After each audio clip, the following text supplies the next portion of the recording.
Well, hi, everybody. I wanted to actually, for this session, I actually wanted to run through an example of what a multivariable regression might look like.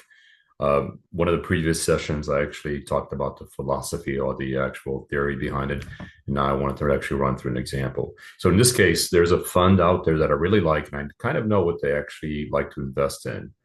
And it's in small cap. It's also in some high yield bonds, as well as in some emerging market equities. And there are three indexes that they kind of like follow that I know about that I can actually look at and measure. And so what I do is I collect data. I collect data for 3 years on those indexes and also the returns of that fund.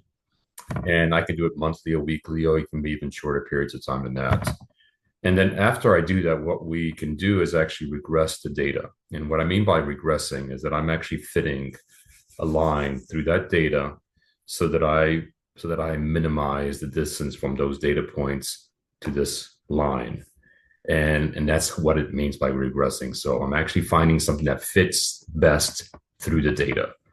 And so, and what this is what I, again, this is hypothetical. So this is, let's say I get this, I get a zero point 0.2 for B0 for the coefficients. I get a 0.5 for B1, zero point 0.3 for B2, and 0.1 for B3. I'm sorry, I think I said wrong for B2, but either way. And what that means is that 50%, 0.5 means 50% of the fund's movement is explained by small caps. So there's a strong equity beta to it. 30%, 0.3 is 30% of the return is actually tied to high yield bonds. So again, just implying that there's a credit risk exposure to the returns.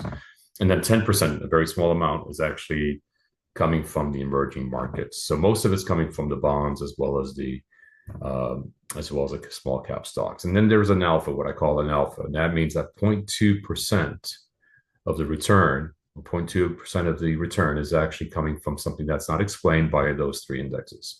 And that's what I mean by an alpha. They're doing something else that's actually getting some additional return that we're not seeing from those indexes.